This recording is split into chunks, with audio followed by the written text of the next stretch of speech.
The rain was falling hard that evening. People rushed into the five-star hotel, their polished shoes clicking against the marble floor, umbrellas dripping water like tiny waterfalls. At the revolving door, a man stepped in quietly. He looked out of place. Wrinkled coat, mud-stained shoes, a small, worn leather bag hanging from his shoulder. The security guard at the entrance glanced at him, frowned slightly, but said nothing. The man walked toward the restaurant area, where a hostess stood beside a golden sign that read, "Private dining, reservation only." She looked him up and down. Her smile faded. "Sir," she said, her voice cold and polite at the same time, "this area is for guests with reservations."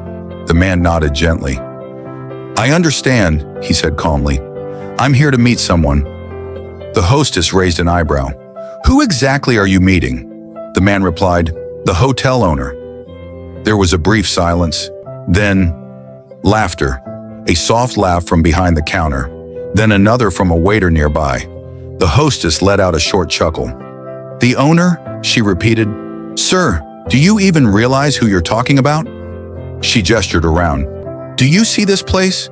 Do you think someone like you just walks in to meet the owner?"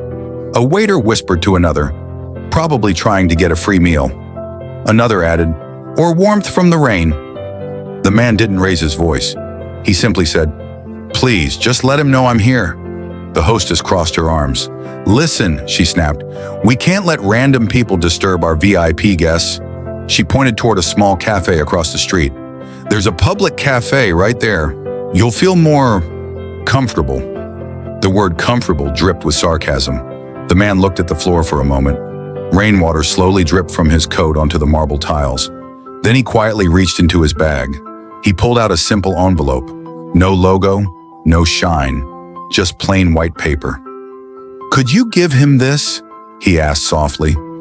The hostess didn't take it. Instead, she waved her hand. "We don't accept trash from strangers." The envelope slipped from his hand and fell to the floor. A few papers slid out. The nearest waiter glanced down. His eyes froze. He bent and picked up one page. His face changed instantly. Miss," he whispered to the hostess, "you might want to look at this." She rolled her eyes and snatched the paper. Her expression dropped. The paper read, "Inspection report, founder and chairman, Michael Turner Group." Her lips went dry. Before she could speak, a voice came from behind. "What's going on here?" Everyone turned. A tall man in a tailored suit stood there. The hotel owner himself. He walked closer, noticed the man in the wrinkled coat. His eyes widened. "Mr. Turner," he said in disbelief. The old man smiled faintly. "Yes," he replied, "it's me." Silence fell like a curtain. The hostess stepped back, her face pale. The owner immediately extended his hand.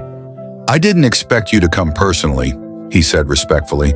"I was told you would send your team." Michael Turner looked around slowly. "I wanted to see something myself," he said. Then he pointed at the scattered papers. "And I did." He turned to the hostess. "Do you know who I am?" She stuttered. I'm so sorry, sir. I didn't." He raised a hand gently.